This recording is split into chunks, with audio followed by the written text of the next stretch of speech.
Hello everyone, welcome to Keystone universe of education. आज हम लोग क्लास 10th का सबसे इंपॉर्टेंट और सबसे पहला चैप्टर पढ़ने वाले हैं, जिसका नाम है केमिकल रिएक्शंस एंड इक्वेशंस। ठीक है, तो कहानी स्टार्ट करते हैं, ज्यादा टाइम वेस्ट नहीं करते। हम लोग आज क्विक रिकैप करेंगे इस पूरे चैप्टर का। ठीक है, बहुत ही ज्यादा फटाफट।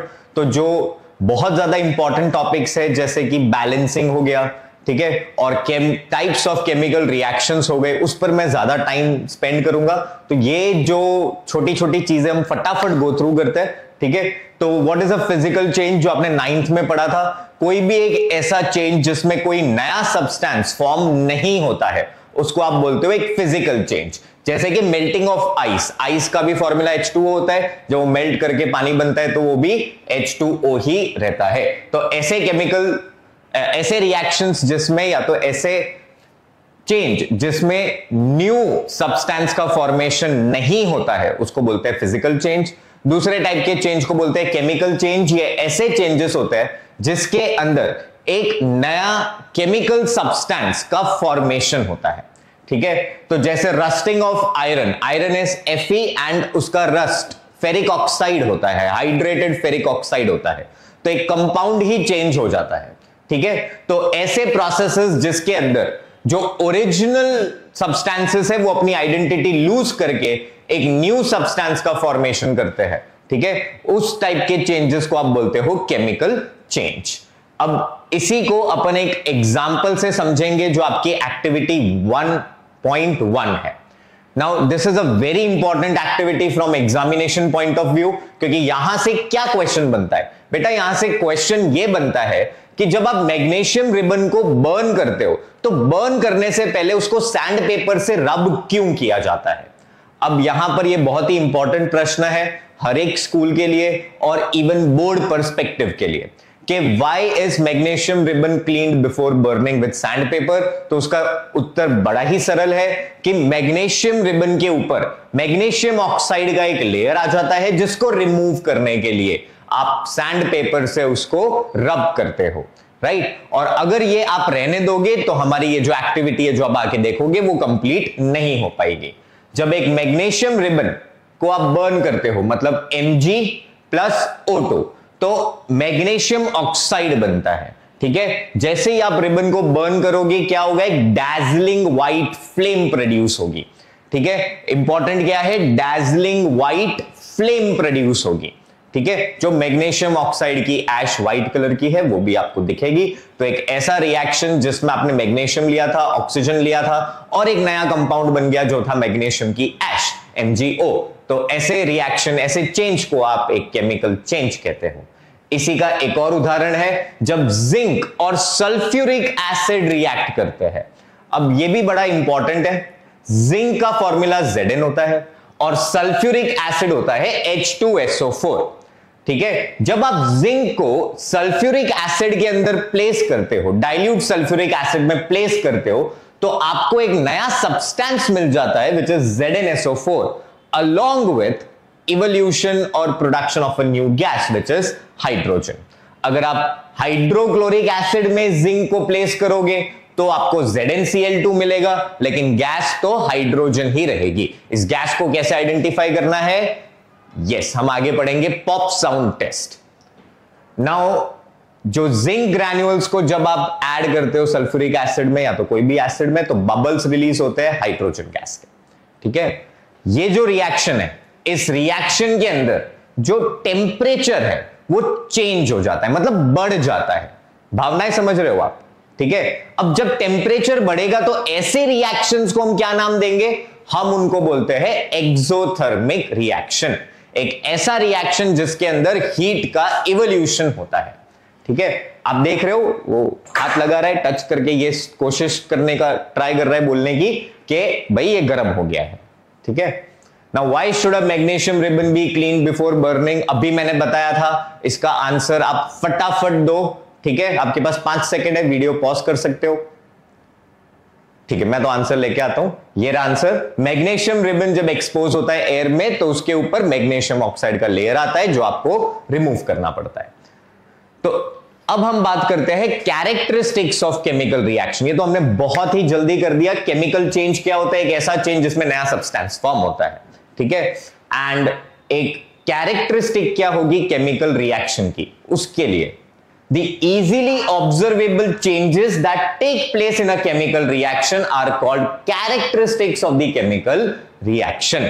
अर्थात जब एक रिएक्शन होगा, जब एक नया सब्सटेंस का फॉर्मेशन होगा, तो मुझे कैसे पता चलेगा उस रिएक्शन के अंदर क्या ऐसा रिजल्ट आएगा कि मैं बता दूं कि भाई यहां पर ये केमिकल चेंज हुआ है, ठीक है। तो ये है एक कैरेक्टरिस्टिक्स ऑफ केमिकल रिएक्शंस। सबसे पहले मुझे कैसे पता चल सकता है? भाई फॉर्मेशन ऑफ प्रेसिपिटेट हो सकता है। प्रेसिपिटेट एक इनसोल्यूबल सब्सटेंस होता है और रादर स्पेरिंगली सोल्यूबल सब्सटेंस होता है, ठीक है। ये सॉलिड फॉर्म में डिपॉजिट हो जाता है। इसके बारे में और बात करेंगे। भाई गैस इवॉल्व होती है, जब मैं दो केमिकल को मिक्स करता हूं और गैस अचानक आने लगे तो मतलब रिएक्शन हुआ होगा। कलर चेंज हो जाए, रंग बदल दिया, तो भी मैं बोल दूंगा कि केमिकल रिएक्शन हुआ है। Change in state, state change होगा तो भी मैं ये बोल सकता हूं। इसके हम एग्जांपल्स भी लेंगे। And change in temperature, exothermic, endothermic. Endothermic ऐसे होते हैं जिसमें यस हीट एब्जॉर्ब होती है, एनर्जी एब्जॉर्ब होती है। तो व्हाट इज अ प्रेसिपिटेट? एक एक करके सबको फटाफट समझेंगे एक एक मिनट में। A sparingly soluble substance formed as a product in a chemical reaction and remains as solid is called a precipitate, ठीक है। और ऐसे रिएक्शन जिसमें प्रेसिपिटेट का फॉर्मेशन होता है उसको आप प्रेसिपिटेशन रिएक्शन भी बोलते हो। ये इक्वेशन है, इसको फटाफट आप सॉल्व कर सकते हो। लेड नाइट्रेट को पोटेशियम आयोडाइड में डालोगे तो आपको मिलेगा लेड आयोडाइड और पोटेशियम नाइट्रेट, ठीक है, which is PbI2 plus KNO3। यहां पर PbI2 जो बनता है वो एक प्रेसिपिटेट के फॉर्म में बनता है, जो येलो कलर का सब्सटेंस होता है। AgNO3 प्लस NaCl आपको दे देगा AgCl प्लस NaNO3। यहां पर भी आपकी प्रेसिपिटेट AgCl की बनेगी and BaCl2 plus Na2SO4 BaSO4 plus NaCl आपको देगा। अर्थात बेरियम की यहां पर, बेरियम सल्फेट की यहां पर आपको प्रेसिपिटेट मिलेगी, व्हाइट कलर का सब्सटेंस फॉर्म हो जाएगा, right. Now some more chemical reactions, जो इवोल्यूशन ऑफ गैस, ये तो अभी हमने पढ़ा था। जब आप जिंक ग्रैन्युअल्स को ऐड करते हो डाइल्यूट सल्फ्यूरिक एसिड में, हाइड्रोजन गैस इवोल्व होती है। तो ये रहा वो equation, ZnSO4 plus H2 CaCO3 calcium carbonate को आप डाइल्यूट हाइड्रोक्लोरिक एसिड में जब ऐड करोगे तभी भी आपको गैस इवोल्व होगी, ठीक है। कार्बन डाइऑक्साइड, वाटर और साथ में CaCl2 आपको मिल जाएगा, ठीक है। कुछ और रिएक्शंस है। ये रस्टिंग ऑफ आयरन का रिएक्शन है। हाइड्रेटेड फेरिक ऑक्साइड बनेगा Fe2O3.XH2O। सेम रिएक्शन, ये आप ही को अभी सॉल्व करना है जो हमने किया। इधर डिस्प्लेसमेंट होगा, FeSO4 प्लस Cu बनेगा। यहां पर हुआ कलर चेंज, FeSO4, यहां पर आप देख सकते हो copper sulphate is blue solution. जब ये FeSO4 बनेगा तो FeSO4 का कलर ग्रीन होता है। तो भाई ग्रीन कलर देख के मैं बता दूंगा ये रिएक्शन हुआ है। यहां पर येलो कलर का प्रेसिपिटेट, कलर चेंज हो गया था। इधर भी आयरन आर्टिकल्स मस्त शाइनी होते हैं, ब्राउन फ्लेकी सब्सटेंस बन जाता है which is hydrated ferric oxide, colour change. एक और एग्जांपल, चेंज इन स्टेट। यहां पर अमोनिया गैस, हाइड्रोक्लोरिक गैस, ठीक है, मतलब आप देख सकते हो अमोनिया NH3 गैस के फॉर्म में है, हाइड्रोक्लोरिक एसिड भी गैस के फॉर्म में है। जब आप इनको मिक्स करोगे तो आपको क्या मिलेगा? एक व्हाइट कलर का सॉलिड पाउडर मिलेगा जो NH4Cl का होगा, अमोनियम क्लोराइड, ठीक है। ये सब एक एग्जांपल्स है, याद रखना। चेंज इन कलर का एग्जांपल, आप copper sulphate solution blue, iron डालोगे FeSO4 green. Change in state, ammonia plus HCl दोनों गैस के फॉर्म में मिक्स करोगे तो सॉलिड NH4Cl, ठीक है। इतना समझ में आ गया। और अब आगे बढ़ते हैं। चेंज इन टेम्परेचर, रिएक्शंस जिसमें राइज इन टेम्परेचर होता है उसको क्या बोलते हैं? एक्सोथर्मिक रिएक्शंस बोलते हैं, जो यहां पर आ गए हैं, ठीक है। जिंक के अंदर जब आप H2SO4 डालते हैं, आप ये आवाज सुन पा रहे हैं ना, कितना एक्सोथर्मिक रिएक्शन मतलब आपको पता चल रहा है कि भाई ये कितना हाई टेम्परेचर यहां पर होता होगा। तो जब आप कैल्शियम ऑक्साइड बोले तो क्विक लाइन के अंदर पानी ऐड करते हो तो क्या बनता है, slaked lime, CaOH whole twice. अब इस रिएक्शन के अंदर एनर्जी या तो हीट रिलीज होती है, इसलिए हमने इसको क्या नाम दिया, एक्सोथर्मिक। परफेक्ट, ठीक है। ऐसे रिएक्शंस जिसमें हीट एब्जॉर्ब होती है उसको क्या बोलते हैं, एंडोथर्मिक रिएक्शंस। जैसे barium hydroxide plus ammonium chloride, ये दो ऐसे केमिकल है जिसको अगर आप मिक्स कर दो और उसको टच करो तो आपको थोड़ा ठंडा ठंडा लगेगा, ठीक है। क्यों ठंडा लगेगा, क्योंकि यहां पर हीट एब्जॉर्ब हो गई है, और ऐसे रिएक्शंस को हम एंडोथर्मिक बोलते हैं। तो quick attention here, why is respiration considered as an exothermic reaction?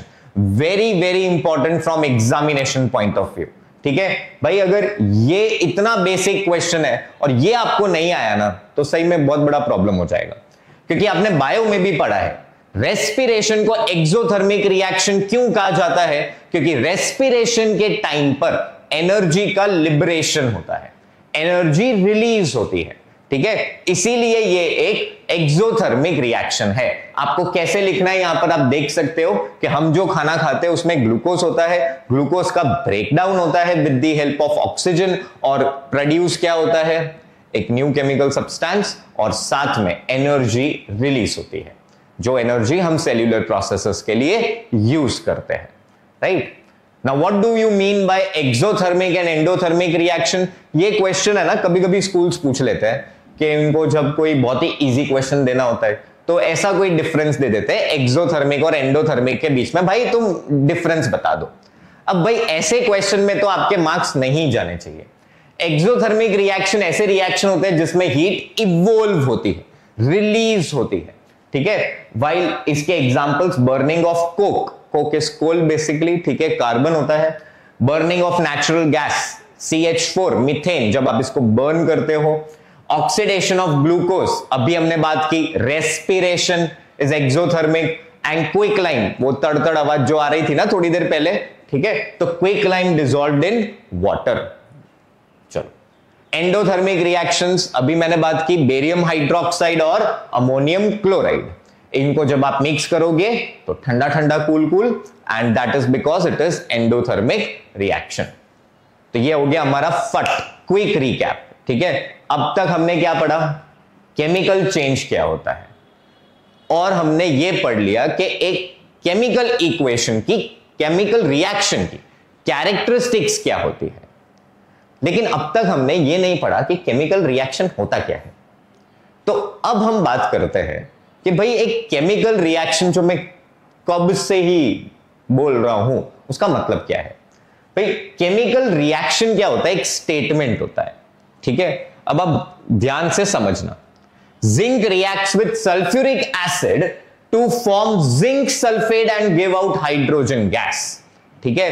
Zinc ZnH2SO sulphuric acid, जब मैं इसको एक स्टेटमेंट फॉर्म में लिख रहा हूं कि भाई जिंक है, उसको मैंने मिक्स किया है सल्फ्यूरिक एसिड के साथ और एक गैस रिलीज हो रही है, इतना गंदा गंदा गंदा मैं बड़ा बड़ा बोल सकता हूं, ठीक है। लेकिन इसी चीज को हम लोग बहुत ही शॉर्ट में, क्रिस्प में भी डिनोट कर सकते हैं। कैसे? With the help of chemical equations. Now chemical equations क्या होता है, ये short hand representation of a chemical reaction होता है। केमिकल रिएक्शन एक बहुत बड़ा स्टेटमेंट होता है, ठीक है। तो इसीलिए हम इसको रिप्रेजेंट करते हैं एक शॉर्ट हैंड मेथड के साथ। पहला way is in form of word equation, जैसे zinc plus sulphuric acid give zinc sulphate plus hydrogen gas. इस रिएक्शन, ठीक है, इस रिएक्शन को हमने अब कन्वर्ट कर दिया है इन फॉर्म ऑफ एन इक्वेशन, और ये कौन सा इक्वेशन है, वर्ड इक्वेशन। इस वर्ड इक्वेशन को ध्यान से देखो, इसको मैं 5-10 सेकंड में समझा देता हूं। भाई ये इक्वेशन के left hand side, right hand side, ठीक है। आप ये देखो, एक इक्वेशन के दो साइड्स होते हैं, राइट। तो अपने पास LHS है एंड RHS है। जो भी रिएक्टेंट्स होते हैं वो हमेशा लेफ्ट हैंड साइड पर होते हैं इक्वेशन के, और जो भी प्रोडक्ट्स होते हैं वो राइट हैंड साइड पर होते हैं। रिएक्टेंट्स ऐसे केमिकल सब्सटेंसेस होते हैं जो कंबाइन करके एक नया सब्सटेंस फॉर्म करते हैं, और जो नया सब्सटेंस फॉर्म हुआ है उसको आप बोलते हो प्रोडक्ट। तो ये फटाफट हम आगे बढ़ते हैं, ठीक है।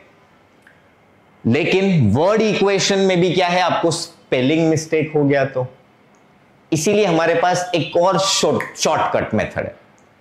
अब हम क्या करेंगे, अपने केमिकल इक्वेशन को और छोटा बनाएंगे with the help of formulas, क्योंकि हमने पढ़े हैं फॉर्मूलाज 7th में, 8th में, 9th में, और वो वेस्ट नहीं होने देंगे, ठीक है। तो अब हम कैसे रिप्रेजेंट करेंगे केमिकल रिएक्शन को in terms of chemical equation, और कौन सा, in terms of formulas and symbols.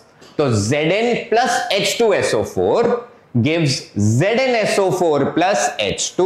ये कितना कन्वीनियंट हो गया। नहीं मैं ये बोलूं कि भाई zinc granules react with sulphuric acid to produce hydrogen gas, इतना बड़ा मैं स्टेटमेंट बोलूं, उससे अच्छा भाई Zn plus H2SO4 gives ZnSO4 plus H2, ठीक है। इसी को आप बोलते हो केमिकल इक्वेशन। ग्रेट, ये रहे कुछ एग्जांपल केमिकल इक्वेशंस के। एंड केमिकल इक्वेशन नेचर में दो टाइप के होते हैं, एक ऐसे केमिकल इक्वेशंस होते हैं जो बैलेंस्ड होते हैं, ठीक है, और एक ऐसे केमिकल इक्वेशंस होते हैं जो बैलेंस्ड नहीं होते हैं। जो बैलेंस्ड होते हैं उनको हम बोलते हैं balanced chemical equation. Word balance का मतलब क्या है, ऐसे इक्वेशन जिसमें number of atoms of each element are equal on both the sides. ध्यान से समझना, ठीक है भाई, हर एक एलिमेंट के नंबर ऑफ एटम दोनों साइड पर कैसे होने चाहिए, इक्वल होने चाहिए, ठीक है, सेम होने चाहिए, तभी आप उसको बोलोगे बैलेंस्ड केमिकल इक्वेशन। भाई ऐसे इक्वेशन जैसे आप ये वाला रिएक्शन देखो, KClO3 पोटेशियम क्लोरेट बोलते हैं इसको, तो ये KCl प्लस O2 देता है, राइट। यहां पर ये रिएक्शन बैलेंस्ड नहीं है, यहां पर ऑक्सीजन के आपको 3 एटम्स दिख रहे हैं, यहां पर ऑक्सीजन का एक ही एटम, 2 ही एटम है, तो एक एटम मिसिंग है। ऐसे रिएक्शंस जिसमें बैलेंस्ड नहीं है, unbalanced chemical equations are also known as skeletal chemical equations या तो स्केलेटल इक्वेशंस, ठीक है, ये बात ध्यान रखना। Why do we need to balance a chemical equation? बहुत ही इंपॉर्टेंट है एग्जामिनेशन पॉइंट ऑफ व्यू से, ठीक है। एक एग्जाम में क्वेश्चन आता है कि why do we need to balance a chemical equation? तो उसका बड़ा ही सरल सा आंसर है, 9th में आपने एक लॉ पढ़ा था, law of conservation of mass. याद है किसने दिया था, एंटोनियो लैवोसियर एंड जोसेफ प्राउस्ट, ठीक है। तो the total mass of the products must be equal to the total mass of the reactants। क्या बोलता था, mass can neither be created nor be destroyed। मतलब अगर हमें law of conservation of mass को फॉलो करना है तो हमें क्या करना पड़ेगा, एक इक्वेशन को बैलेंस करना ही पड़ेगा। और law of conservation of mass is true, ठीक है। एक नया केमिकल सब्सटेंस कहीं से भी पैदा नहीं हो जाएगा, ठीक है। ओवरऑल जो रिएक्शन है वो बैलेंस होनी चाहिए, ठीक है। तो अब हम एक स्केलेटल केमिकल इक्वेशन को बैलेंस कैसे करेंगे, अगले जो 5-10 मिनट है ना, ये काफी इंपॉर्टेंट है, क्योंकि आज हम सीखने वाले हैं एक छोटी सी ट्रिक जिसके जरिए आप इजीली बैलेंसिंग कर पाओगे, भले वो कितना भी टफ क्यों ना हो, ठीक है ना। तो हम ये मेथड को हिट एंड ट्रायल मेथड का ही एक्सटेंशन बोलते हैं, जिसका नाम है मिन्हो मेथड, MINHO, मिन्हो मेथड। अब ये क्या है मैं बताता हूं, ठीक है। सबसे पहले एक इक्वेशन लेते हैं हमको बैलेंस करने के लिए। तो ये रहा एक chemical equation, Fe plus H2O gives Fe2O3 plus H2, ठीक है। अब हमने बोला था मिन्हो, मैं इधर लिख भी देता हूं MINHO। Now what is the meaning of this. सबसे पहले भैया मैं ना अपने इक्वेशन में मेटल्स को ढूंढ के बैलेंस करूंगा, ठीक है। फिर मैं पॉलीएटॉमिक आयंस को बैलेंस करूंगा ना। पॉलीएटॉमिक आयंस ऐसे आयंस होंगे जो अपना मतलब जो अपने ही फॉर्म में रहेंगे, अर्थात जब वो रिएक्टेंट साइड पर भी NO3 होगा तो प्रोडक्ट साइड पर भी NO3 होना चाहिए। When polyatomic ion remains unchanged, तभी ये आपको ट्रिक यूज करनी है। Non metal other than hydrogen and oxygen, फिर हाइड्रोजन बैलेंस करेंगे एंड लास्ट में ऑक्सीजन बैलेंस करेंगे। ठीक है, अगर पॉलीएटॉमिक आयन नहीं है तो कोई बात नहीं, अपन आगे शिफ्ट करेंगे। Now let us balance this chemical equation. ठीक है, मैं आपके लिए यहां पर 3 केमिकल इक्वेशंस बैलेंस करूंगा, बाकी सब आप ही को करने हैं। और आपके जो भी डाउट्स हो आप उसको प्लीज एमपीएम पर भी डाल सकते हो। आपकी फैकल्टीज बहुत सपोर्टिव है, वो आपको डेफिनेटली रिप्लाई करेंगे। ठीक है, तो पहले यहां पर अब सीख लो। मिन्हो मेथड के अंदर हमारे पास पहला क्या है, मेटल। तो यहां पर Fe एक मेटल होता है।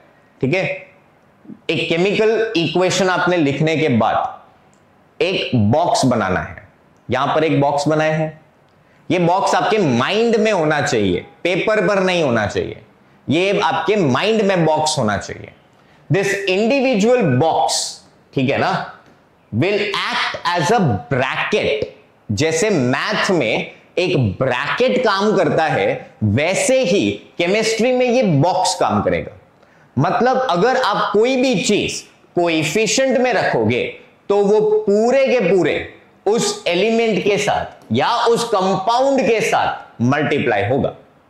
ठीक है, कोएफिशिएंट रखना है, भावनाएं समझो। ठीक है, शब्द पकड़ो। तो अब इसको बैलेंस करके देखते हैं पहले। ठीक है, नाउ अगर हम इसको ध्यान से देखें तो इधर आयरन हमारे पास 1 है। ठीक है, आयरन का एक ही एटम है।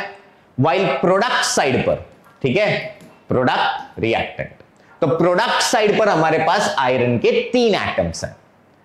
तो अब यहां पर हमें किस नंबर को मल्टीप्लाई करना पड़ेगा ताकि आंसर 3 आ जाए।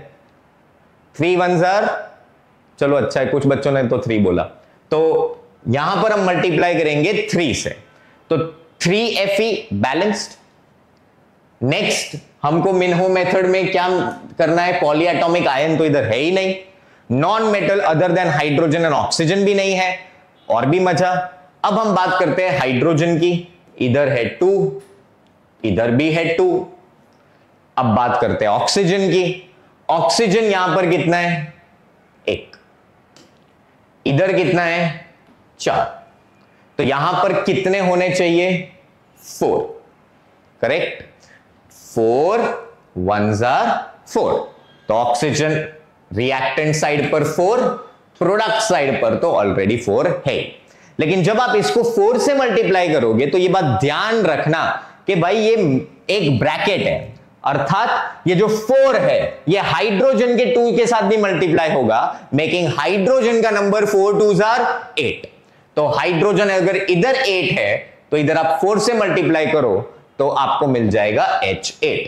रीचेक करते हैं, iron 3, oxygen 4, oxygen 4, hydrogen 4 2s are 8, 4 2s are 8। तो ये हो गया आपका बैलेंस्ड, एक केमिकल इक्वेशन हमने कर दिया बैलेंस।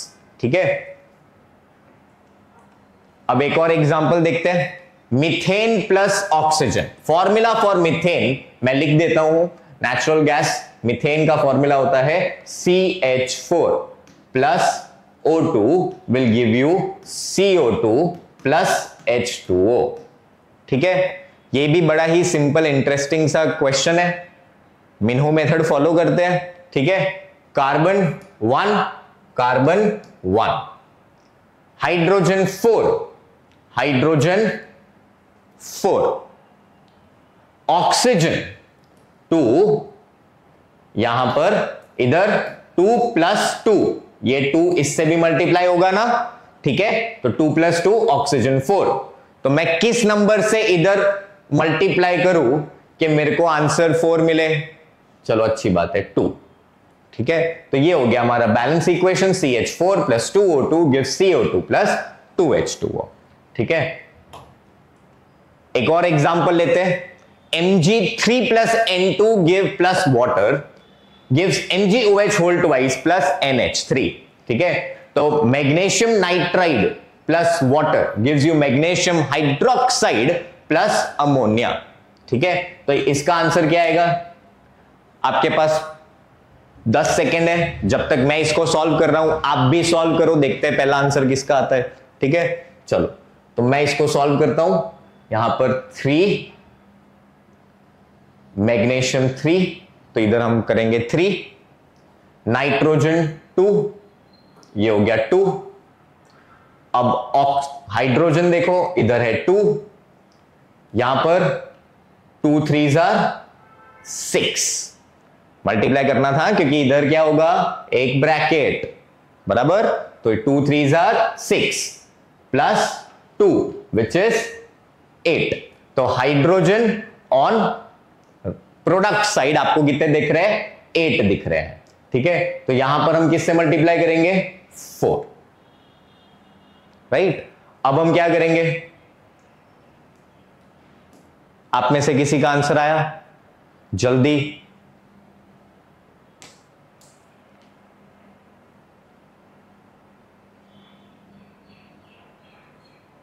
चलो फटाफट अब करते हैं खत्म इसको.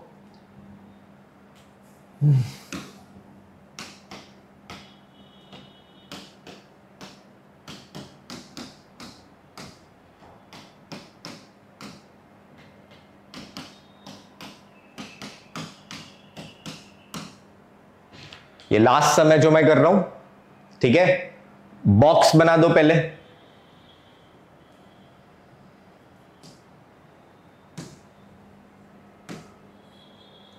अब इस बॉक्स के अंदर आप कुछ चेंज नहीं कर सकते. मिन्हो मेथड क्या बोलता है? पहले मेटल को बैलेंस करो, तो मैग्नीशियम 3, इस साइड हम मल्टीप्लाई कर देते हैं इसको 3 से. ठीक है, अब नेक्स्ट नाइट्रोजन 2, इधर कितना है? 1, तो मल्टीप्लाई कर दिया 2 से. ठीक है, तो नाइट्रोजन हो गया बैलेंस. अब बात करते हैं हाइड्रोजन.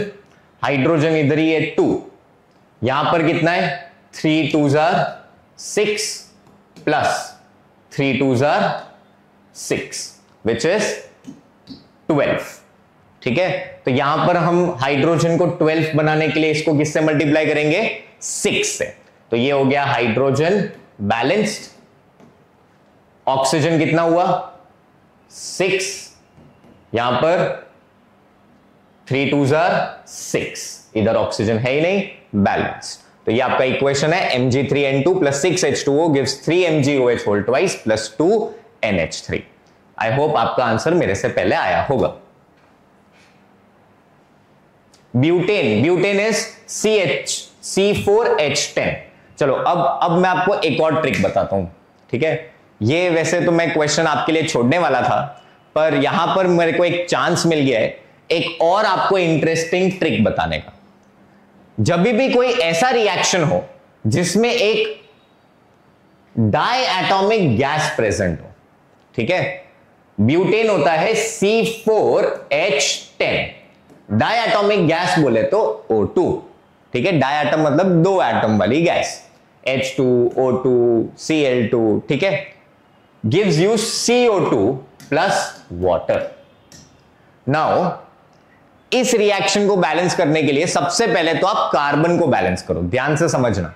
ठीक है, कोई भी एक ऐसा कंबशन रिएक्शन आप ले सकते हो, कार्बन कंपाउंड प्लस ऑक्सीजन आपको हमेशा CO2 प्लस H2O ही देगा, लेकिन बैलेंस करने के लिए आप पहले कार्बन को बैलेंस करो. इधर 4 है तो यहां पे 4 से मल्टीप्लाई कर दो, कार्बन बैलेंस्ड. अब बात करते हैं हाइड्रोजन की. ठीक है, हाइड्रोजन इधर कितना है? 10. On reactant side we have 10 hydrogen. On product side हमारे पास क्या है? 2 हाइड्रोजन. तो आप किससे मल्टीप्लाई करोगे? यस, मेरे मैथ के हिसाब से तो 5 से मल्टीप्लाई करना चाहिए, तो ये हो गया 5. अब ऑक्सीजन को बैलेंस करने के लिए हम क्या करेंगे? आप पहले पूरे इक्वेशन को ध्यान से समझना, एक चीटिंग मेथड है. ठीक है, टॉप सीक्रेट मेथड है. पूरे के पूरे इक्वेशन को आप 2 से मल्टीप्लाई कर दो accept the coefficient of O2. ठीक है, जो भी डायटोमिक गैस है उसका कोएफिशिएंट आप ऐसे ही रहने दो, उसके अलावा पूरे इक्वेशन में जितने भी सब्सटेंसेस है सबको किससे मल्टीप्लाई कर दो, 2 से। 2 से ही क्यों करना है भाई, स्मॉलेस्ट इवन नंबर है इसीलिए, ठीक है। 0 तो ठीक है नेचुरल नंबर नहीं है इसीलिए। तो अब हम बात करते हैं 2 से मल्टीप्लाई। अब 2 से मल्टीप्लाई करने के बाद इक्वेशन क्या बना, 2C4H10 प्लस डैश O2, क्योंकि ये मैंने भरा नहीं अब तक, गिव्स 8CO2 प्लस 10H2O। अब अगर आप हाइड्रोजन को, अब यदि आप ऑक्सीजन को काउंट करो ऑन द प्रोडक्ट साइड, तो वी हैव 10 ऑक्सीजन, ठीक है, ये पूरा ब्रैकेट है तो 10 एंड यहां पर 16, 8 2s are 16, तो टोटल नंबर ऑफ ऑक्सीजन कितना हो गया 26। तो अब मैं 2 से किसको मल्टीप्लाई करूं कि इधर भी 26 आ जाए, देखो इजी हो गया ना, तो मैं मल्टीप्लाई करूंगा इधर 13 से, ठीक है। तो ये है कंबशन रिएक्शन का एग्जांपल, बहुत ही इंपॉर्टेंट है, देख लेना, ठीक है। ओके, अब हमने ये भी पढ़ लिया कि केमिकल इक्वेशंस को बैलेंस कैसे करते हैं, केमिकल चेंज क्या होता है, केमिकल रिएक्शन क्या होता है, केमिकल इक्वेशन क्या होता है, उसको रिप्रेजेंट कैसे करते हैं, उसकी कैरेक्टरिस्टिक्स क्या होती है और उसको बैलेंस कैसे किया जाता है। इतनी इंफॉर्मेशन मिलने के बाद अब हम पढ़ते हैं कि हम केमिकल इक्वेशन को क्या और भी ज्यादा इंफॉर्मेटिव बना सकते हैं। क्या सिर्फ बैलेंसिंग ही दिखा सकते हो तुम, या तो सिर्फ छोटे छोटे मतलब बड़े बड़े शब्दों को छोटा लिख के ही तुम बता सकते हो, कि और भी इसको आप इंप्रोवाइज कर सकते हो। तो आंसर इज यस, बिल्कुल हम कर सकते हैं। कैसे?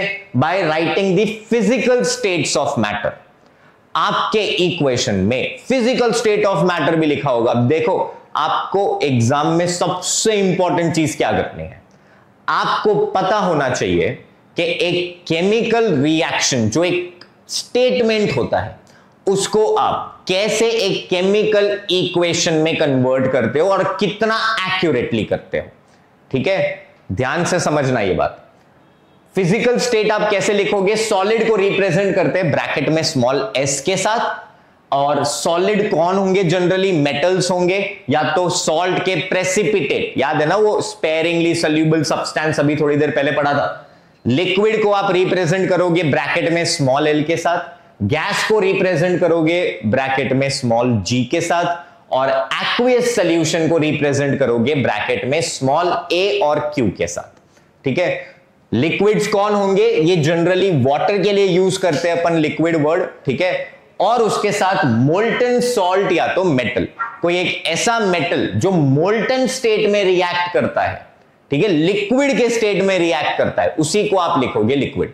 अब एग्जाम में सर हमें कैसे पता चलेगा उसका स्टेट क्या है, भाई केमिकल रिएक्शन को पढ़ के आप केमिकल इक्वेशन जब लिखोगे तब आपको पता चलेगा कैसे। एक्वियस सॉल्यूशन सबसे इंपॉर्टेंट है। Aqueous solution generally acid, bases and salt solutions होते हैं। These are solutions which are mixed with water. तो एसिड एसिडिक प्रॉपर्टी वाटर की प्रेजेंस में करता है, इसीलिए एसिड, बेसिस एंड साथ में सॉल्ट सॉल्यूशंस भी होते हैं। आप गैसेस को रिप्रेजेंट करते हो बाय अपवर्ड एरो दिखा के। भाई जी तो मैंने लिख दिया, लेकिन ये जी इधर बैठी नहीं है, ये क्या है, मेरे अपैरेटस में से उड़ रही है, इसीलिए मैं एक अपवर्ड एरो बना देता हूं फॉर गैस। प्रेसिपिटेट, प्रेसिपिटेट एक इनसोल्यूबल सब्सटेंस है तो जो बैठ जाता है, ठीक है, ये भाई साहब बैठ जाते हैं, इसलिए डाउनवर्ड एरो अपन यूज करते हैं। जैसे ZnSO4 जब बन रहा था, ठीक है, तो ZnSO4 के साथ हाइड्रोजन गैस रिलीज हो रही थी। अब इस इक्वेशन को ध्यान से समझना, ठीक है। जिंक ग्रैन्यूल्स किस फॉर्म में होंगे, सॉलिड को आपने ऐड किया है H2SO4। H2SO4 क्या है, एसिड है। एसिड क्या होता है, एक्वियस सॉल्यूशन होता है, तो AQ जब आपने इसमें ऐड किया तो आपको मिला ZnSO4 which is a salt solution. Zinc sulphate किस फॉर्म में होगा, यस एक्वियस फॉर्म में होगा। एंड लास्ट में क्या रिलीज होगा, hydrogen gas with an upward arrow, कि भाई ये रिलीज हो रहा है। वैसे ही एक precipitate reaction lead nitrate plus potassium iodide, आपको मिल रहा था लेड आयोडाइड की येलो कलर की प्रेसिपिटेट जो बैठ गई, ठीक है। प्रेसिपिटेट सॉलिड होता है, इसीलिए यहां पर S लिखा है। KNO3 ये भी एक सॉल्ट सॉल्यूशन है, इसलिए एक्वियस फॉर्म में है।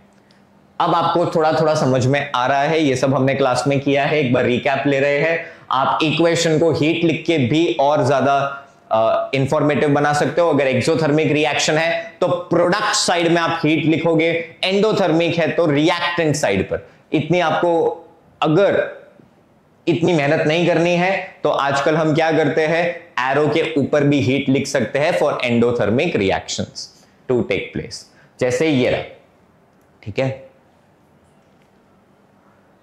नाउ मेकिंग और ज्यादा इंफॉर्मेटिव, ठीक है। अब इस इक्वेशन को देखो, बराबर, ये इक्वेशन है। इस इक्वेशन में नाइट्रोजन गैस है, हाइड्रोजन भी क्या है, गैस है। इन दो गैस को, क्योंकि डायटोमिक स्टेट में है तो ये गैस होने के चांसेस ही है, इन गैस को जब आप मिक्स करोगे, लेकिन ये ऐसे ही मिक्स नहीं होगी, नाइट्रोजन गैस हाइड्रोजन गैस इधर लगा दिया, नहीं होगा कुछ। क्यों नहीं होगा? क्योंकि ये रिएक्शन होने के लिए एक स्पेशल कंडीशन चाहिए। ये कंडीशन आप जनरली एरो के ऊपर और नीचे लिखते हो। ये कंडीशन क्या है कि टेम्परेचर होना चाहिए भैया 500 डिग्री सेल्सियस, ठीक है ना, 500 degree, 500 degree Celsius at 200 atmospheric pressure. जो नॉर्मल प्रेशर हमारी बॉडी पर आता है वो 1 एटमॉस्फेरिक प्रेशर होता है, इससे 200 टाइम्स ज्यादा प्रेशर चाहिए और एक कैटलिस्ट चाहिए। कैटलिस्ट एक ऐसा सब्सटेंस होता है जो रिएक्शन की स्पीड बढ़ा देता है। It increases the rate of reaction without actually participating in the reaction, ठीक है। मतलब ये जो एक कंपाउंड है या तो एलिमेंट है कैटलिस्ट, ये अनचेंज्ड रहता है, रिएक्शन करवा देता है पर खुद इसको कुछ नहीं होता है। इधर वो है आयरन Fe एंड आपको मिलेगा NH3 तब जाके, और यहां पर जो 3 2 लिखा है ये हमको बैलेंस करना है, ठीक है। चलिए एक और एग्जांपल है पोटेशियम क्लोरेट। भैया ये एक सॉलिड होता है और व्हाइट कलर का पाउडर होता है। ये पोटेशियम क्लोरेट को जब आप मैंगनीज ऑक्साइड की प्रेजेंस में, पाउडर है तो सॉलिड है इसलिए सॉलिड, मैंगनीज ऑक्साइड क्या है, कैटलिस्ट, क्योंकि एरो के नीचे लिखा है और मैंने हीट कर दिया है, ठीक है। तो मेरे को क्या मिलेगा, potassium chloride plus oxygen. And similarly एक और reaction CO2 plus H2O in presence of sunlight and chlorophyll, बहुत important reaction even in biology और केमिस्ट्री में भी आ गया। तो आप सोच सकते हो ये कितना इंपॉर्टेंट रिएक्शन है कि भाई ये है फोटोसिंथेसिस का रिएक्शन, और यहां पर हमको कैटलिस्ट क्या यूज किया गया है, सनलाइट एंड क्लोरोफिल की प्रेजेंस में ही ये रिएक्शन होता है, राइट। तो फटाफट पावर बुक कंप्लीट करते हैं, देखते हैं क्या क्या आपको समझ में आया। Short hand representation, short hand method of representing a chemical equation is chemical equation basically. An unbalanced chemical equation is known as skeletal equation.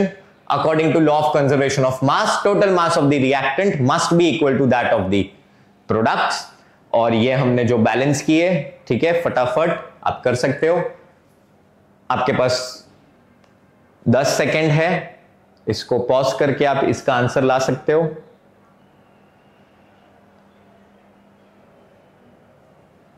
ठीक है, तो ये रहे वो आंसर्स जो अभी हमने बात किए कि सिंबल्स को S, L, G प्रोडक्ट, ठीक है, आयरन, ब्लैक। ये जो ब्लैक है ये इंपॉर्टेंट है क्योंकि पोटेशियम क्लोरेट जब कैटलिस्ट इस यहां पर MnO2 यूज किया जाता है तो MnO2 का खुद का कलर जो होता है वो ब्लैक होता है। ये बात आपको पता होनी चाहिए, ठीक है। अब आता है टाइप्स ऑफ केमिकल रिएक्शन। तो this is the last topic of this chapter, types of chemical reactions. First type of chemical reaction is called combination reaction, ठीक है। अब तक हमारी जो ट्रेन है वो हमने काफी स्टेशंस पार कर दिए, लास्ट पर आए हैं which is types of chemical reactions.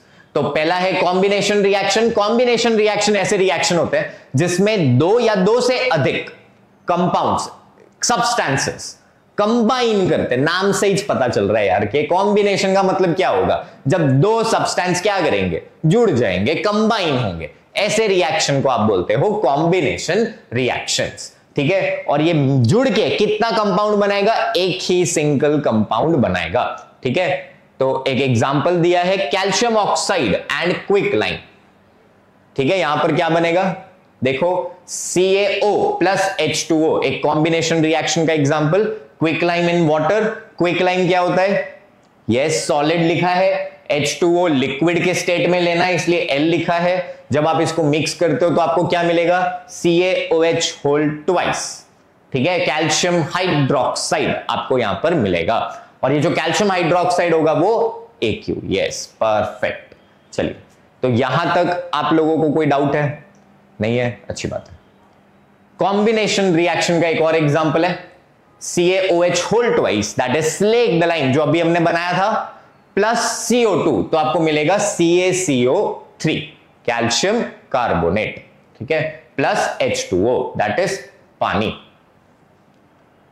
C plus O2 gives CO2, burning of coal. ये भी एक रिएक्शन किसका है, कॉम्बिनेशन का।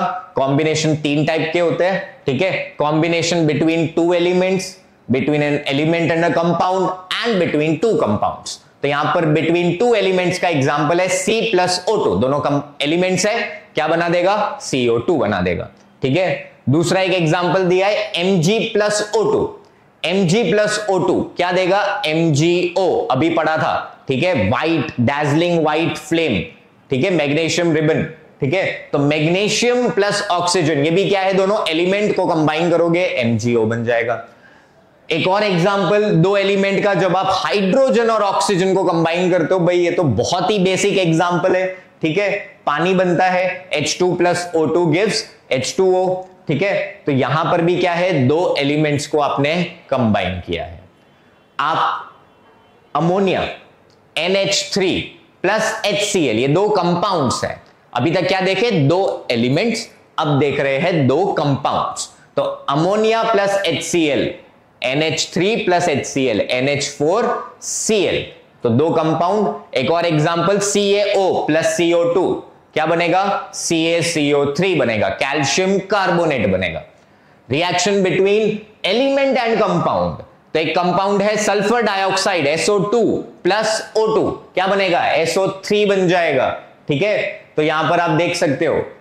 और those reactions in which a single compound breaks down to give two or more substances are called decomposition reactions। तो अभी तक हमने बात कर ली कॉम्बिनेशन रिएक्शन की, ऐसे रिएक्शन जिसमें दो एलिमेंट, दो कंपाउंड, या तो एक एलिमेंट और एक कंपाउंड कंबाइन होके एक सिंगल प्रोडक्ट देता है। अब हम बात करते हैं दूसरे रिएक्शन की, जो है decomposition reaction. Before I go ahead, ये जो कॉम्बिनेशन रिएक्शन होता है ना, ये जनरली एक्सोथर्मिक इन नेचर होते हैं। ठीक है, exothermic in nature, heat release करते हैं। While decomposition reactions generally endothermic होते हैं, क्योंकि यहां पर एनर्जी किसी फॉर्म में एब्जॉर्ब होती है। ठीक है, तो decomposition reaction are the reverse is of combination reactions. यहां पर एक रिएक्टेंट टूट के एक से अधिक प्रोडक्ट्स बनाता है। ठीक है, तो ऐसे रिएक्शन को आप डीकंपोजिशन बोलते हो। तीन टाइप के होते हैं, thermal, photolytic and electrolytic. Thermal, अरे नाम से जज करना सीखो, जज करो, शब्दों को जज करो, मैं तो ये बोलूंगा। ठीक है, आपकी कॉमन सेंस पर मुझे विश्वास है। भाई थर्मल का मतलब होता है heat, electrolytic something related to electricity, photolytic photosynthesis, light, बस। तो ऐसे रिएक्शन जिसमें हीट को एब्जॉर्ब करके या तो हीट की वजह से एक सब्सटेंस डीकंपोज होता है, उसको बोलते हैं थर्मल डीकंपोजिशन। अगर इलेक्ट्रिसिटी की मदद से होता है तो उसको बोलते हैं इलेक्ट्रोलाइटिक डीकंपोजिशन, और सनलाइट की मदद से यदि होता है तो उसको बोलते हैं फोटोलिटिक डीकंपोजिशन रिएक्शंस। ठीक है, आगे बढ़े, इन सबके एक एक एग्जांपल्स देखे फटाफट। एक एक्टिविटी, तो यहां पर हमने क्या लिया है, फेरस सल्फेट के क्रिस्टल्स लिए हैं। ठीक है। फेरस सल्फेट का फॉर्मूला क्या होता है आप लोग अब बता सकते हो, FeSO4। अच्छा, आप लोग ये बता सकते हो कि FeSO4 मुझे किस फॉर्म में लेना है, इसका फिजिकल स्टेट क्या होगा? अगर आपने क्वेश्चन ध्यान से पढ़ा तो आपको पता चल गया कि भाई ये होगा सॉलिड स्टेट में। FeSO4 फेरस सल्फेट के जो क्रिस्टल्स होते हैं वो FeSO4.5H2 7H2O होते हैं, ठीक है। आगे बात समझ में? चलो, अब इस क्रिस्टल्स को जब आप हीट करोगे, मतलब ये सॉलिड है, इसको आपको हीट करना है, तो डीकंपोजिशन हो गया। फेरस सल्फेट आपने हीट किया, आपको FeSO4 मिलेगा प्लस 7H2O रिलीज हो जाएगा, ठीक है। इधर मुद्दे की बात क्या है, आपको कैसे पता चला ये हुआ? भाई क्रिस्टल का कलर था ग्रीन और जैसे ही मैंने हीट किया वो बन गया कलरलेस, रंग बदल दिया भाई ने, तो मतलब केमिकल रिएक्शन हुआ होगा, ठीक है। और ये केमिकल रिएक्शन कौन सा है? डीकंपोजिशन। किसकी वजह से हुआ ये? हीट, इसलिए थर्मल डीकंपोजिशन रिएक्शन, ठीक है। Ferrous sulphate crystals green coloured लिखा है यहां पर, बन जाएगा FeSO4 प्लस 7H2O, ठीक है। अगर आप FeSO4 को और हीट करते हो, अब एग्जामिनेशन पॉइंट ऑफ व्यू के लिए जो नेक्स्ट 5 मिनट है ये आपके जीवन के बहुत इंपॉर्टेंट मिनट्स है, ठीक है। तो इसको आप नोट कर लेना, ठीक है, कि डीकंपोजिशन रिएक्शंस जो होते हैं, ठीक है, उसके अंदर पहला है थर्मल डीकंपोजिशन। FeSO4 के क्रिस्टल्स को हीट किया तो आपको FeSO4 मिला। FeSO4 को यदि आप और हीट करोगे, ठीक है, आपको फर्दर क्या मिलेगा? Ferric oxide which is Fe2O3, ठीक है। यहां पर आप ये करेक्शन कर लेना, ठीक है। आपको क्या मिलेगा? Fe2O3 मिलेगा प्लस SO2 एंड SO3, ठीक है। SO2 एंड SO3 आपको गैसेस मिलेंगी, तो ये क्या हो गया? डीकंपोजिशन, ठीक है। दो गैसेस, और यहां पर एग्जाम में जनरली पूछा जाता है कि भाई एक ऐसा रिएक्शन है जिसमें बर्निंग सल्फर की स्मेल आती है, तो बर्निंग सल्फर की स्मेल है, मतलब यही केमिकल इक्वेशन है। आपको एग्जाम में है ना ऐसे छोटे छोटे आपको क्लूज देते हैं कि एक केमिकल रिएक्शन हो रहा है जिसमें बर्निंग सल्फर की स्मेल आएगी, ठीक है, तो आंसर यही आ जाएगा। फिर decomposition of calcium carbonate CaCO3 CaCO3 which is also known as limestone, ये सॉलिड स्टेट में होगा। इसको जब आप हीट करोगे तो आपको मिलेगा CaO plus CO2, this is the reverse. याद रखो कॉम्बिनेशन में हमने पढ़ा था CaO प्लस CO2 मिल रहा था CaCO3, उसी का रिवर्स। अब हमने इसको हीट कर दिया CaCO3 को, तो वापस बन जाएगा CaO प्लस CO2। तो ये हो गया एक और example, right. Now we have decomposition of lead nitrate.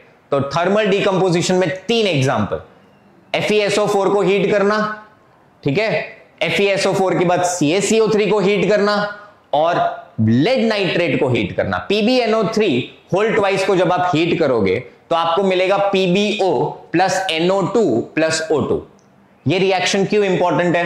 क्योंकि भाई एनसीईआरटी में गिवन है कि जो NO2 गैस होती है ना उसका कलर ब्राउन फ्यूम्स जैसा होता है, ब्राउन फ्यूम्स निकलती है, ठीक है। तो ये ब्राउन फ्यूम्स या ब्राउन गैस जो कलर की जो गैस होती है, ये आइडेंटिटी होती है नाइट्रोजन डाइऑक्साइड की, NO2 की, ठीक है। तो यहां पर मुद्दे की बात यह है, लेड नाइट्रेट को जब आप हीट करोगे PbO मिलेगा, लेड ऑक्साइड, उसके साथ आपको ब्राउन फ्यूम्स का इवोल्यूशन होगा विच इज NO2, साथ में आपको ऑक्सीजन भी मिल जाएगा, ठीक है। तो ये था हमारे thermal डिकंपोजिशन 3 example.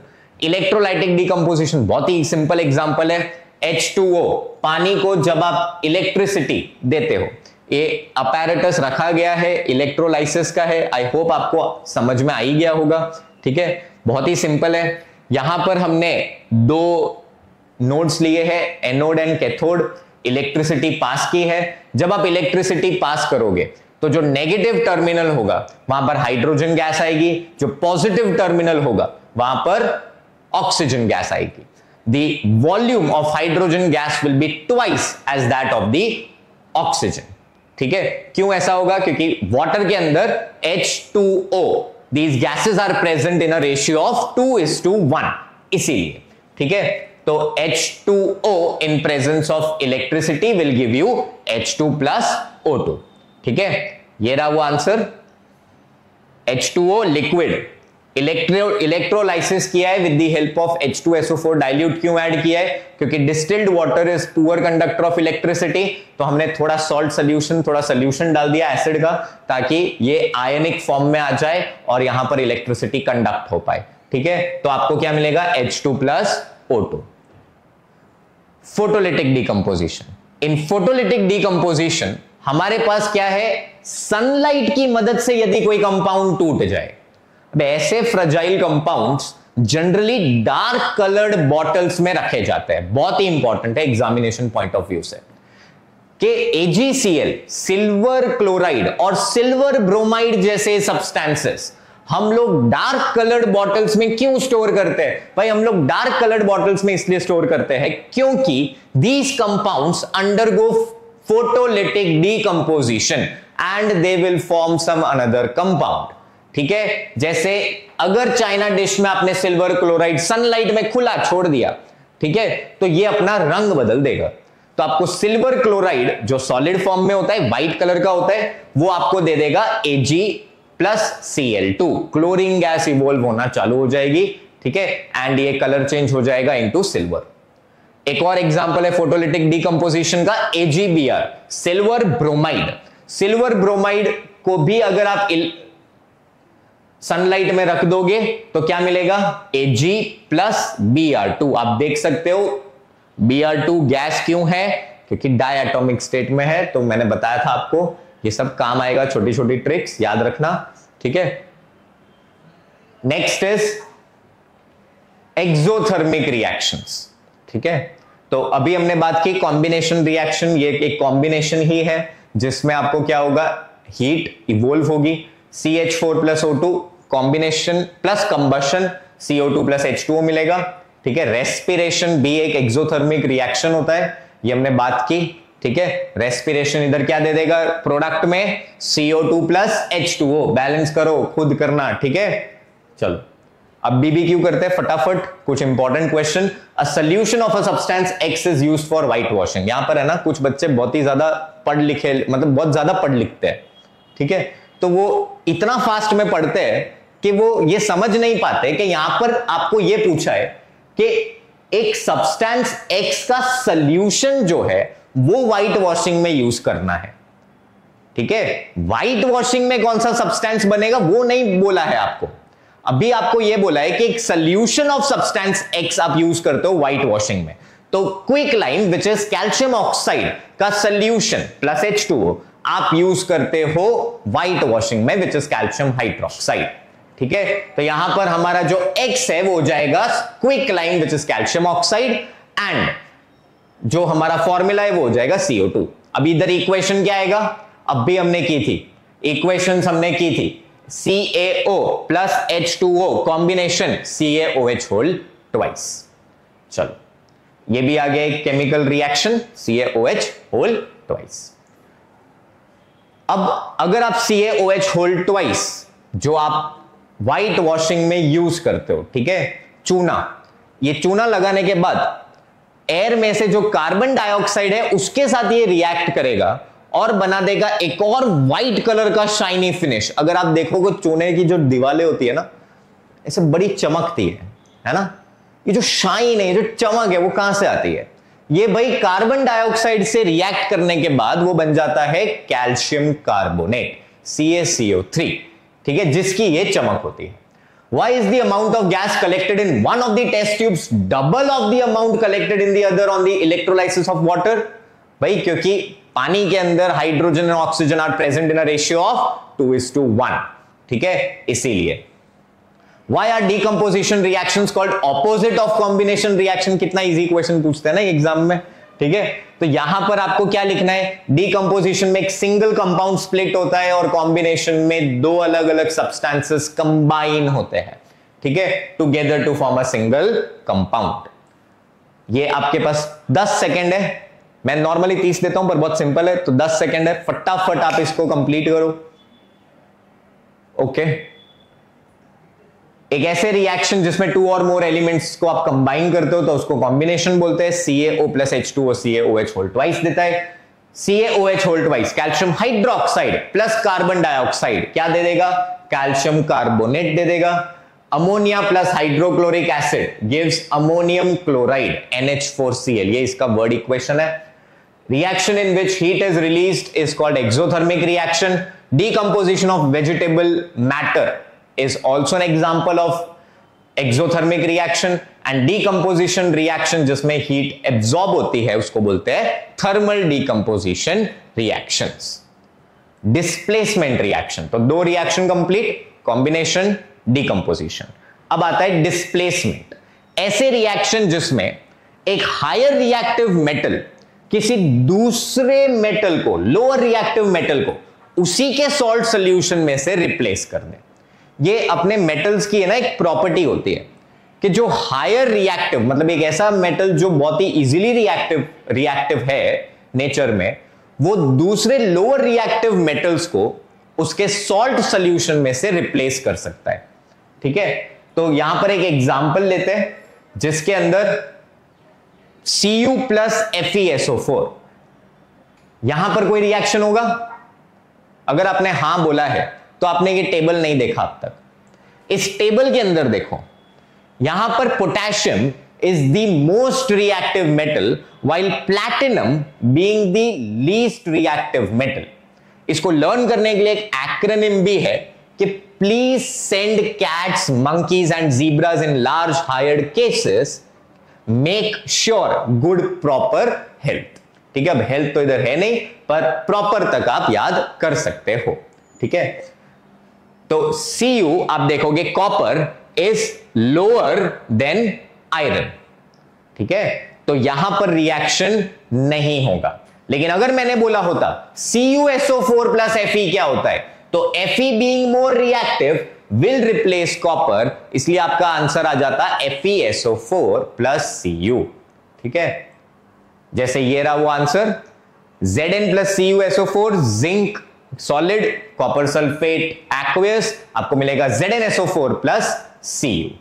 Similarly copper is more reactive than silver, इसलिए यहां पर CuNO3 plus Ag whole twice. चलो, Cl2 प्लस KBr क्या नॉन मेटल भी कर सकते हैं? बिल्कुल कर सकते हैं, यहां पे KCl बन जाएगा। ठीक है, नॉन मेटल्स भी अपने लेसर रिएक्टिव नॉन मेटल्स को डिस्प्लेस कर सकते हैं, इसी को आप डिस्प्लेसमेंट भी बोलते हो, पर जनरली मेटल शो करते हैं।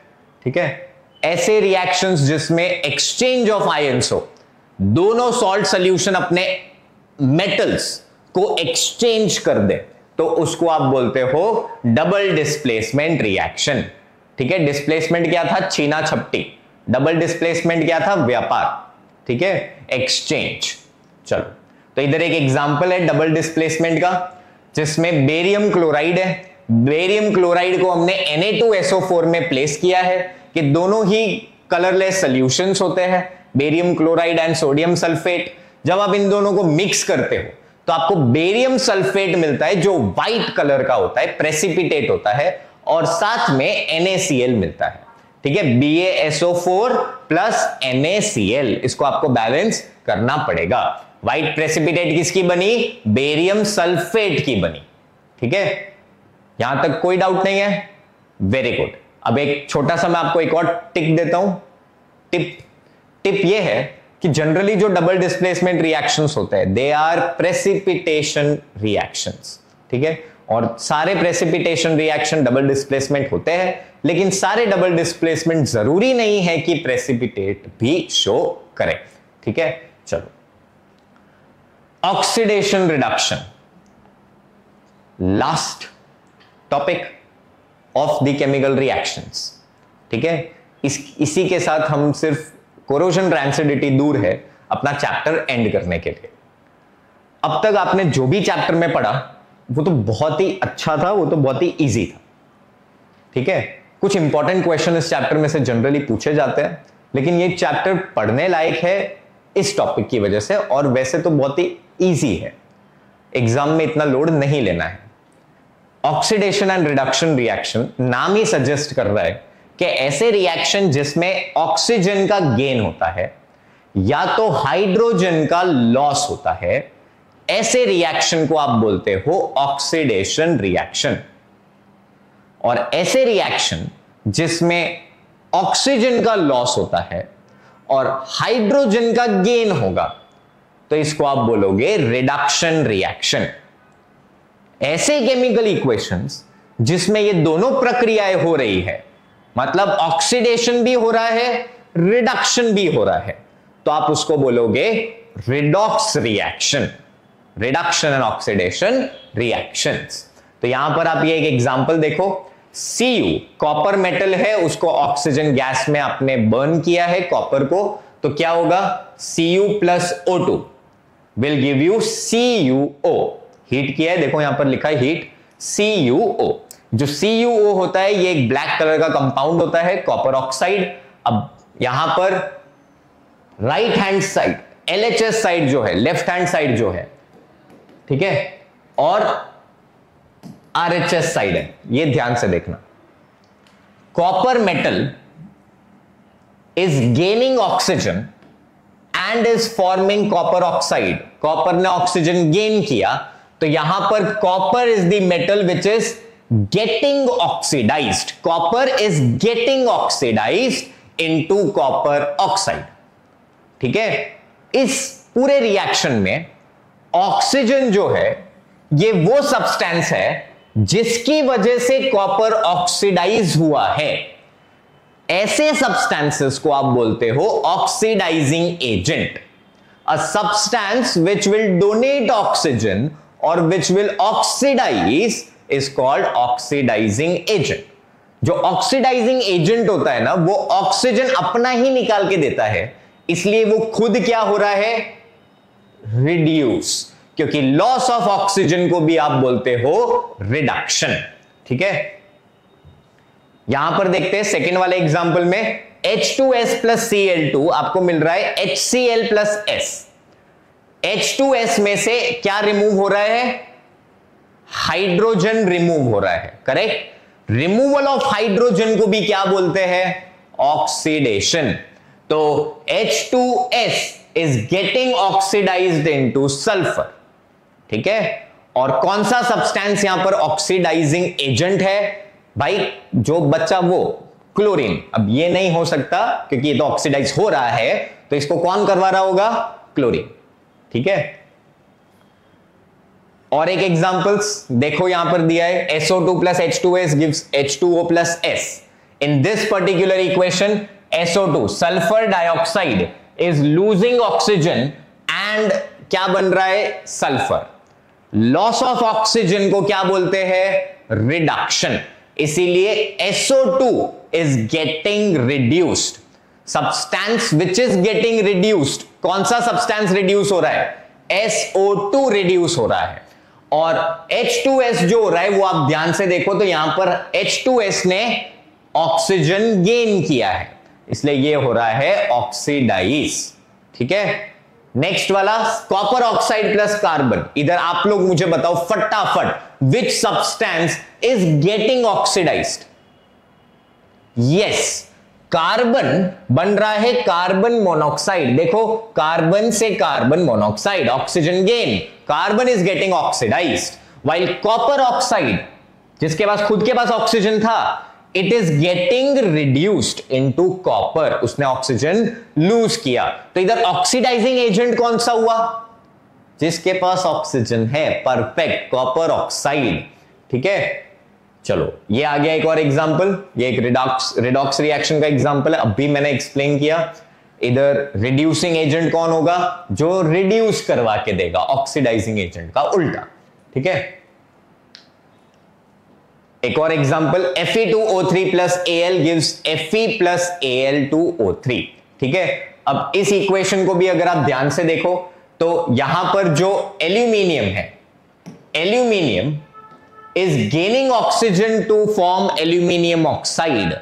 तो aluminium is getting oxidized and ferric oxide जो है ये क्या हो रहा है, ये आयरन में बन रहा है, मतलब it is losing oxygen, तो फेरिक ऑक्साइड जो है वो लॉस ऑफ ऑक्सीजन की वजह से खुद क्या अंडरगो किया, रिडक्शन। लेकिन ये है क्या, एक ऑक्सीडाइजिंग एजेंट, क्योंकि इसके पास ऑक्सीजन है, इसी ऑक्सीजन की वजह से ये बाजू वाला ऑक्सीजन ले पाया, ठीक है, इसलिए इसको हमने बोल दिया ऑक्सीडाइजिंग एजेंट। चलो आप इसके लिए करो अब फटाफट, हमने अभी बात की, आपके पास 5 सेकंड है, आप कर ला सकते हो आंसर्स।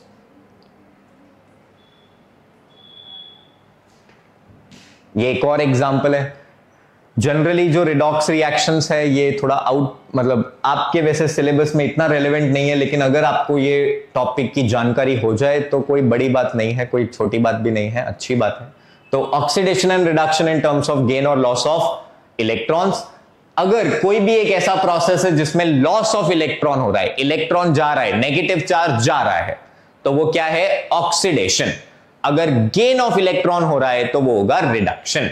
तो यहां पर आप देखो Mg plus O2 gives MgO, जिसका आयनिक फॉर्म लिखा है Mg2 प्लस, क्योंकि मैग्नीशियम इलेक्ट्रॉन्स लूज करता है, और O2 माइनस मतलब उसने गेन किया है। ये बात भी है ना, कुछ स्टूडेंट्स को समझ में नहीं आती अब तक कि भाई 2 प्लस का मतलब है उसने नेगेटिव एनर्जी रिमूव की है, इलेक्ट्रॉन हटाया है, तो भाई खुद पॉजिटिव हो जाएगा वो, ठीक है।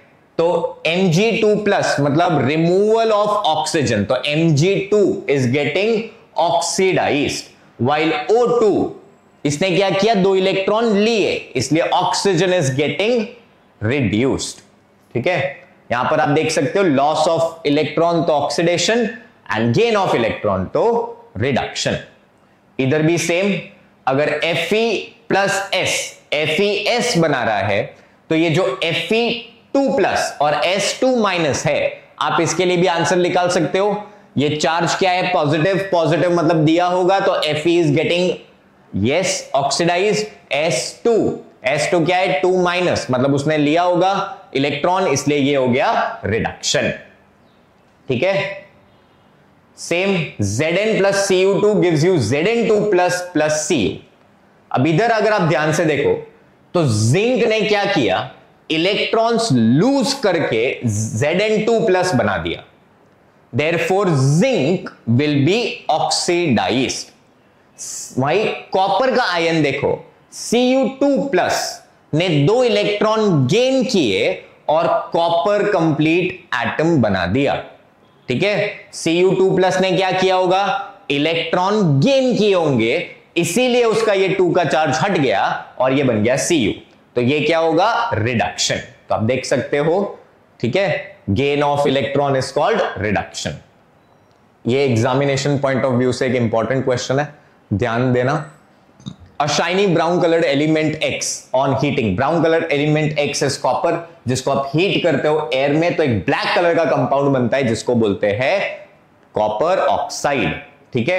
Name the element X and the black colour compound formed, element X is copper, oxygen की प्रेजेंस में आप इसको हीट करोगे बनेगा copper oxide which is black in colour, और जिसका फॉर्मूला है CuO। फटाफट देख लो ये सारे केमिकल रिएक्शंस, ये आपकी पावर बुक में दिए गए हैं जो अभी अभी हमने किया। The colour of bromine gas is reddish brown, ये देख लेना, ठीक है। ब्रोमीन की गैस का कलर भी रेडिश ब्राउन होता है, ठीक है। कॉपर सल्फेट के क्रिस्टल्स ब्लू होते हैं, फेरस सल्फेट के ग्रीन होते हैं। ये आप कलर चेंज ध्यान से देखना, Zn plus CuSO4, ZnSO4 plus Cu, ZnSO4 colourless होता है, ठीक है। तो आज के लिए बस इतना ही। तो ये है हमारा कंप्लीट टॉपिक। कोरोजन क्या होता है, टार्निश, जब eating up of metal due to oxygen and moisture, उसको आप बोलते हो कोरोजन। कोरोजन क्या करता है, मेटल को कमजोर कर देता है, और ऑक्सीडेशन ऑफ मेटल्स की वजह से मेटल्स कमजोर हो जाते हैं, जैसे रस्टिंग ऑफ आयरन, इसका कलर रेडिश ब्राउन फ्लेक्स। एक और चीज जो आपको याद रखनी है, क्या याद रखना है कि जो सिल्वर का जो कोरोजन होता है वो सिल्वर सल्फाइड होता है, ब्लैक कलर का सब्सटेंस बनता है, लेयर बन जाता है सिल्वर पर। कॉपर का जो मतलब कोरोजन होता है that is green in colour, जो कॉपर हाइड्रोक्साइड कॉपर कार्बोनेट का मिक्सचर होता है, ठीक है। तो रैंसिडिटी क्या होता है? जब आपके फूड में ऑयल जो प्रेजेंट है वो ऑक्सीडाइज हो जाता है, उसको रैंसिडिटी बोलते हैं, जिसमें टेस्ट भी बिगड़ जाता है, जिसको हम गुजराती में हवाई गयू बोलते हैं। ठीक है, तो फिलहाल के लिए आज के लिए बस इतना ही। आई होप आपको ये पूरा सेशन समझ में आया हो। इंपॉर्टेंट टॉपिक्स, कलर चेंजेस और बैलेंसिंग आपको अच्छी तरह समझ में आना चाहिए। Chemical change, chemical reaction, chemical equation, कैसे कैरेक्टरिस्टिक्स होती है, क्यों बैलेंस करा जाता है एक इक्वेशन को, और उसको रिप्रेजेंट कैसे किया जाता है, कैसे इंफॉर्मेटिव बनाया जाता है, कितने टाइप के रिएक्शंस होते हैं, ये सब हमने देख लिया है। I hope now you are power packed, ready for your ज्यादा मेहनत एंड ज्यादा रिजल्ट्स। तो thank you so much, have a nice day.